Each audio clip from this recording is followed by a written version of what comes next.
Subscribe करें और bell दबाएं ताकि कोई खबर रह न जाए।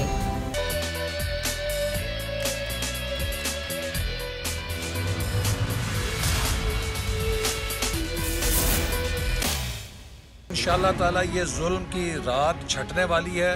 नैब जैसी मर्जी तहकीक करे, एक पैसे की मेरी खुर्द-बुर्द कमीशन किकबैक साबित नहीं कर सकती। हुकूमत शर्मिंदा भी नहीं है, कम से कम शर्मिंदा तो हो जाए यार। शर्मिंदगी के इज़हार तो करते हैं, हम फेल हो गए हैं। ये हुकूमत का हर दिन पाकिस्तान की अवाम पर भारी हो रहा है। कई फैसले किए गए हैं जो कि इस मुल्क के अंदर महंगाई है उसको कम करने के लिए। पाकिस्तान में अभी तक अल्लाह का शुक्र है कि कोई केस नहीं है। हमने अपनी मनसूबाबंदी मुकम्मल कर ली है। एयरपोर्ट्स पे पैसेंजर्स को रिसीव करने के हवाले से प्रॉब्लम होती है कि जिसमें हमारे पास बहुत ज़्यादा केसेस आने शुरू हो गए, तो हमने फिर क्या करना है, उन तमाम सिनेरियोज़ को सामने रखते हुए हमने अपनी प्लानिंग मुकम्मल कर ली है। बिस्मिल्लाहिर्रहमानिर्रहीम, अस्सलाम वालेकुम। प्रोग्राम में मैं सुमैया रिजवान को खुश आमदीद कहती हूँ। मुश्किलात बढ़ रही हैं या बढ़ाई जा रही हैं, यह आज हम सवाल उठाएंगे अपने प्रोग्राम में। और मैं बात कर रही हूँ हुकूमत की मुश्किलात की। हुकूमत ने अपनी मुश्किलात बढ़ाई या आवाम की? महंगाई देखो तो वो बढ़ रही है, इत्तेहादियों को देखो तो वो रूठ रहे हैं, अगर अपनों की बात करो तो वो भी रूठ रहे हैं। अगर हम बात करें सूबाई हुकूमतों में तो वहाँ पर साजिशें हो रही हैं, इख्तलाफात बढ़ रहे हैं। ये हो क्या रहा है? ये कोई कर रहा है या फिर ये खुद ब खुद ऐसा हो रहा है? इस पर ज़रा हम बात करेंगे, लेकिन ज़रा पहले मैं बात कर लूँ इत्तेहादियों को मनाने के हवाले से। जो मिशन चल रहा है, क्या वो मिशन कामयाब होता नज़र आता है? क्योंकि आज भी इत्तेहादियों को मनाने के लिए ज़हूर इलाही हाउस पहुँचे थे वफाकी वज़ीर शफ़क़त महमूद साहब। एक नई कमेटी के सरबराह हैं, ये तीसरी कमेटी है जो मुज़ाकरात कर रही है काफ लीग से। काफ लीग के एक्चुअली मुतालबात क्या हैं? काफ लीग क्या कह रही है? काफ लीग इस कमेटी से तो बिल्कुल भी नहीं थी सेटिस्फाई, और उसका यही कहना था कि ये कमेटी क्यों बनाई गई है, लेकिन फिर भी मुज़ाकरात हुए। और अब खबर ये है कि सर्द मोहरी जो है वो बरकरार है। वाकई ऐसी ही सिचुएशन है या मामलात कुछ और जानिब चल पड़े हैं? पहले ज़रा इमदाद सोनू से बात कर लेती हूँ, फिर मैं मानो साहब का तारुफ करवाऊँगी। इमदाद, ये बताइएगा, ये जो आज मुलाकात हुई नई मुज़ाकराती कमेटी की, सर्द मोहरी बरकरार है क्या अभी? आज जो सुनैया हुआ मामला वो ये कि जो नई मुज़ाकराती कमेटी तश्कील दी थी वज़ीर आज़म ने, उस कमेटी के रुकन शफ़क़त महमूद ने रब्ता किया था चौधरी बिरादरान से मुलाकात के लिए। मुलाकात का तो वक्त दिया चौधरी बिरादरान ने, लेकिन उसके साथ जो मुलाकात के अंदर जो उनका अपना मौक़िफ़ था उसूली, वही बरकरार रखा, और वो ये था कि नई कमेटी के साथ मुज़ाकरात नहीं किए जाएंगे। जो मुआहदे हुए हैं उन मुआहदों के ऊपर अमल दरामद किया जाए। एक मुआहदा जहांगीर तरीन की कमेटी के साथ हुआ और एक मुआहदा हुआ वज़ीर आला उस्मान बुज़दार के साथ, और उनमें जो मुतालबात थे 4 अजला, 1 तहसील का टोटल कंट्रोल मुस्लिम लीग कायदे आज़म मांग रही थी, जहां से उनके अरकान मुंतखब हुए हैं, और साथ वहां के लिए तरक्याती फंड 2 वज़ारतें ऊपर मरकज में और 2 सूबे में था। तो सूबे में 2 वज़ारतें को मिल चुकी, मरकज में 2 वज़ारतों का मुतालबा था, जिनमें से 1 वज़ारत इनके पास है। अच्छा। दूसरी वज़ारत से क्यू लीग विथड्रॉ कर चुकी। तो बाकी जो मामला थे उसमें मुआहदा तय पा चुका था जहांगीर तरीन के साथ। तो उसके बाद जो कमेटी बनी, तो आज जो शफ़क़त महमूद जो कमेटी के रुकन है वो आए, तो उनके साथ मुलाकात के बाद चौधरी बिरादरान जो वज़ीरदार मेहमान नवाज माने जाते हैं, वो मुलाकात तो हुई परवेज़ इलाही की उनके साथ, लेकिन मीडिया टॉक के लिए उनको साथ नहीं दिया। चौधरी परवेज़ इलाही साहब बाहर नहीं आए, मीडिया कैमरों के सामने तक नहीं आए, और शफ़क़त महमूद ने जो ज़हूर इलाही हाउस है उनके मुलाज़मीन के साथ खड़े होकर मीडिया टॉक की, और मैंने बार बार उनसे सवाल किया। उन्होंने कहा कि खुशगवार माहौल में मुलाकात हुई है। तो मैंने उनसे बार बार पूछा कि अगर माहौल वाकई खुशगवार था तो आप अकेले क्यों खड़े हैं? तो उनके पास जवाब नहीं था। ताहम उन्होंने उम्मीद का इजहार किया कि मामला बेहतरी की तरफ बढ़ेंगे। इमदाद, जब इस मुज़ाकराती कमेटी से मुज़ाकरात नहीं करने, तो इस मुज़ाकराती कमेटी का फायदा क्या है? बिल्कुल वही चौधरी बिरादरान का जो मौक़िफ़ है वो ये कि जब मामला तय हो चुके, जिसका शफ़क़त महमूद ने भी कहा कि जो मुआहदा हो चुका था उस पर अमल दरामद होगा, अब अमल दरामद के लिए हम मुज़ाकरात कर रहे हैं, तो जिस पर चौधरी बिरादरान को एतराज, जब एक मामला तय हो चुका है तो उसके लिए कमेटी क्यों बनाई गई है? यानी कमेटी के ऊपर कमेटी पर चौधरी बिरादरान को एतराज था, इसलिए आज उन्होंने उस कमेटी को वो मान नहीं दिया। उसको वो जो एक इत्तेहादी के तौर पर उनको जो उस कमेटी को अहमियत देनी थी वो उन्होंने आज नहीं दी। इसी वजह से मुलाकात के बाद शफ़क़त महमूद ने अकेले मीडिया टॉक किया और चौधरी बिरादरान के घर पे खड़े होकर अकेले मीडिया से ठीक है, बिल्कुल सही। यानी कि आज जो मुज़ाकरात हुए वो साबित हुए, बल्कि मुज़ाकरात हुए ही नहीं। बहुत शुक्रिया इमदाद सोमरो हमें प्रोग्राम में ज्वाइन करें, उस्मान सईद बसरा साहब और नज़ीर लगाई साहब। आगे बढ़ेंगे और हम जिस तरह बात कर रहे थे कि अब ज़ाहिर इत्तेहादियों को मनाने के लिए ये कमेटियाँ दर कमेटियाँ बनाना ही काफ़ी होगा, क्योंकि आज भी जो हमारे नुमाइंदे ने खबर दी उसमें तो यही लग रहा है कि सर्दमोहरी मज़ीद बढ़ गई है। उस्मान सईद बसरा साहब और नज़ीर लगाई साहब में ज्वाइन करें।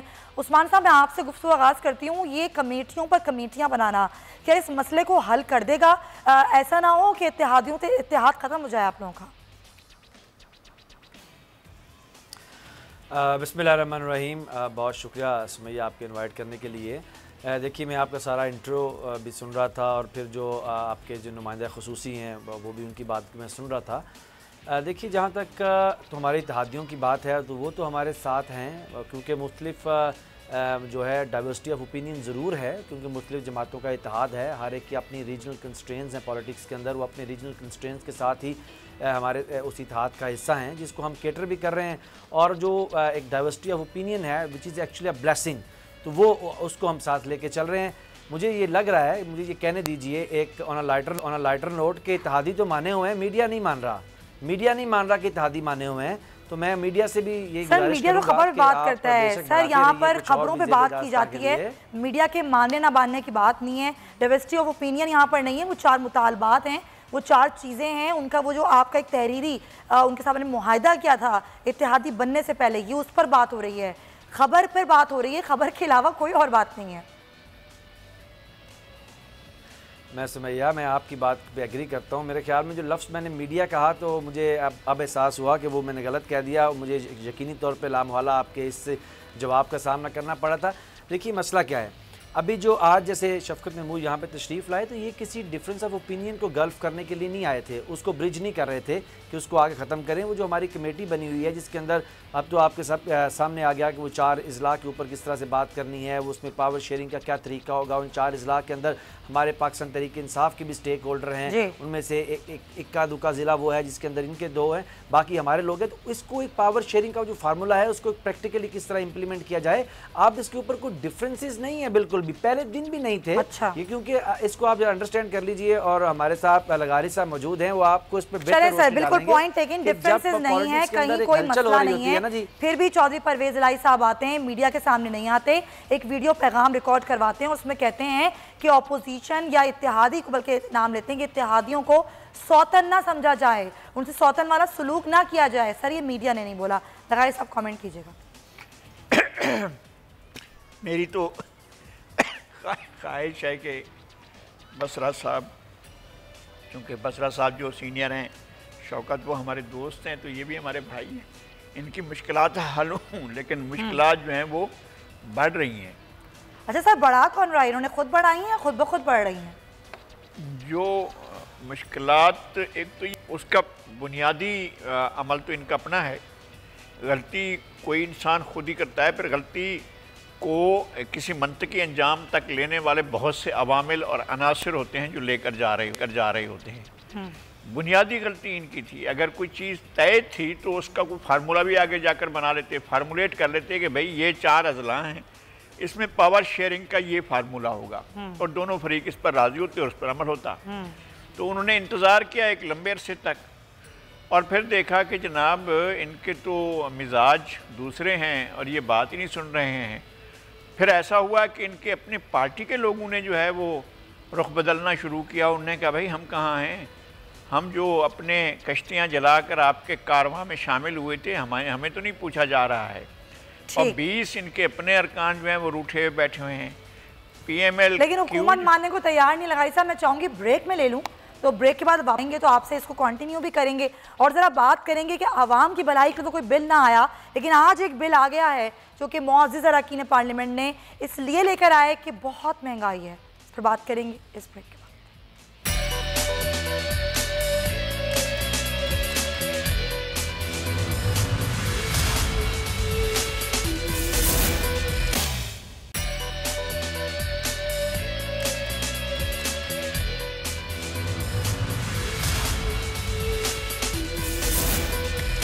Welcome back to the show. और ये आखिरी सेगमेंट है प्रोग्राम का, तो ज़रा हम चाहेंगे कि कुछ दीगर जो मौजू हैं उन पर भी बात करेंगे। लगाई साहब, जो इत्तेहादियों के वाले से आप बात कर रहे थे, मैं चाहूँगी वो तो आप कंटिन्यू करें, लेकिन आज जो सेनेट में बिल पेश किया गया, रकीन पार्लियामेंट में अपनी तनख्वाहों में 400% इजाफे की तजवीज़ दी है, क्या ये वक्त है, क्या ये टाइमिंग दुरुस्त है कि इतनी महंगाई जहाँ पर एक आम आदमी, एक गरीब इंसान का गुजारा नहीं हो रहा, यहाँ पर ये लोग अपनी तनख्वाह बढ़ाने की बात कर रहे हैं? हाँ, जब गरीबों का कुछ नहीं कर सकते, गरीबों के लिए अपने लिए तो करें ना। मतलब ये कि ये क्या बात हुई, वज़ीर आज़म कहते हैं, शिकायतें करते हैं कि मेरी तनख्वाह में गुजारा नहीं होता है, लेकिन उनकी तनख्वाह में इजाफे की तजवीज़ नहीं है, या आती ही क्या? नहीं, उनकी तनख्वाह में इजाफे की तजवीज़ नहीं है, लेकिन जिन लोगों की भी इजाफे में उनके पास, उन्होंने तो एक बिल पास करना है ना, वो हो जाएगा। और बेताबी का इजहार भी हो रहा है और बेचैनी का इजहार भी हो रहा है। जब उनकी तनख्वाहें नहीं हैं, जब उनका गुजारा नहीं हो रहा है, तो अपनी तनख्वाह बढ़ाएंगे, खुद ही बढ़ाएंगे। लेकिन जो लोग फाकों से मर रहे हैं, जिन लोगों के पास ज़राए आमदनी नहीं है, जो लोग बेरोज़गार हुए हैं, इनके दौर में कोई 20 से 30 लाख अफराद जो हैं वो बेरोज़गार हुए हैं, वो कहाँ जाएँ, उनके बच्चे कहाँ जाएँ? यहाँ एक मीर हसन नहीं है, यहाँ से हम जहाँ बैठे हुए हैं, यहाँ से कोई 1 किलोमीटर के फासले पर मीर हसन ने खुदसोजी की है। और हमने सारी सूरत हाल को किस तरह देखा है और किस तरह से हमने बेहिसी देखी है, सोसाइटी की भी और लोगों की भी। लोग खुदकुशियाँ कर रहे हैं और अपने बच्चों को मामूली सी उनकी ख्वाहिश पूरी न करने पर लोगों को खुदकुशी करनी पड़ रही है। और इनके बेचारे गरीब अरकान पार्लियामेंट अपनी तनख्वाहों में इजाफे के लिए बहस कर रहे हैं। करने दें इनको, अपनी तनख्वाह तो बढ़ा सकते हैं ना, तो बढ़ाने दें। फायदा अपने आप को ही पहुंचाने की बात हो रही है, तो अब तक किसको पहुंचा है? 72 साल में पाकिस्तान बनने के बाद इस हुक्मरान अशराफिया ने अपनी ज़ात के अलावा किसको फ़ायदा पहुंचाया है? और ये जो बैठे हुए हैं हमारे लॉर्ड्स, ये हाउस, अगर बरतानवी हाउस ऑफ लॉर्ड्स की कॉपी यहाँ की जाए तो हमारी सेनेट जो है वो हाउस ऑफ लॉर्ड्स है, बादशाहों का और लॉर्ड्स का ऐवान है। तो लॉर्ड्स के ऐवान में बैठे हुए लॉर्ड साहबान के अखराजात की नौयत भी तो ऐसी होगी ना। और वो इस तरह के अखराजात अगर नहीं कर पा रहे होंगे तो उन्हें तकलीफ भी हो रही होगी, उनको परेशानियां भी होंगी।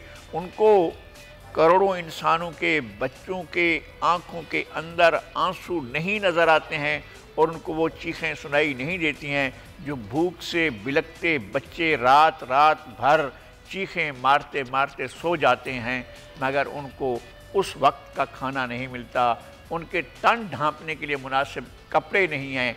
इन सर्दियों के मौसम में, शदीद सर्दियों में, लाखों नहीं करोड़ों बच्चे ऐसे हैं जिनके पाँव में जूता नहीं है और तन पर मुनासिब कपड़े नहीं हैं। कंसेप्ट ही नहीं है कि कोई गर्म कपड़ा भी कोई चीज़ होती है, कंसेप्ट ही नहीं है। हमारे देहात में आप जाकर देखें, आप चलें राजनपुर में, आप चलें सिब्बी में, आप चलें कोहलू में, आप चलें सुई में, आप चलें थरपारकर में, शदीद सर्दी होती है, शदीद सर्दी होती है। आप चलें हमारे जाफराबाद में, आप चलकर देखें नसीराबाद में, आप चलकर देखें लिया में, आप चलकर देखें मुजफ्फरगढ़ में, आप देखें भावलपुर में, चोलिस्तान में, लोग किस तरह की ज़िंदगी गुजारते हैं। हैरान हो जाएं कि यार इंसान है और इंसान इस तरह की ज़िंदगी गुजारते हैं, उनके साथ इंसान जैसा रवैया भी नहीं इख्तियार किया जाता है, उनके बारे में सोचा तक नहीं जाता है।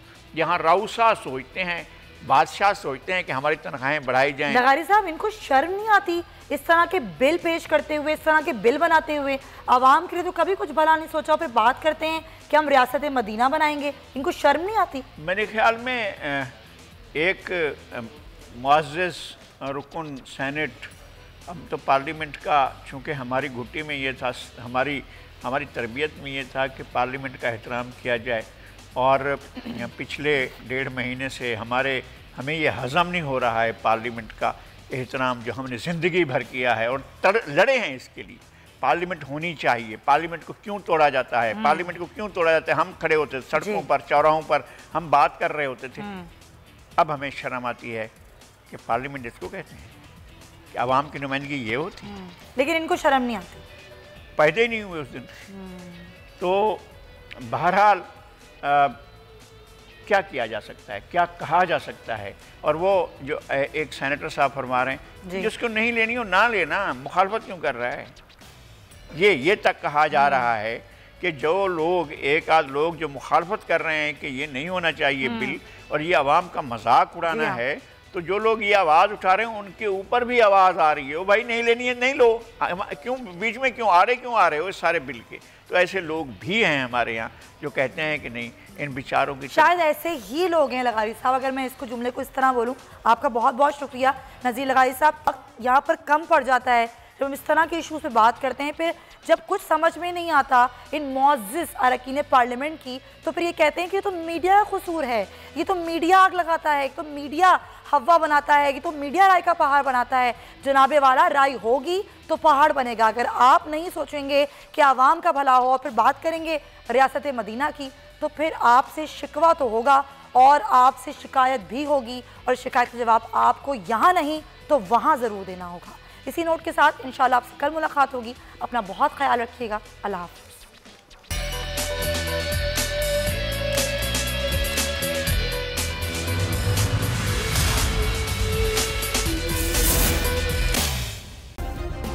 सब्सक्राइब करें और बेल दबाएं ताकि कोई खबर रह न जाए।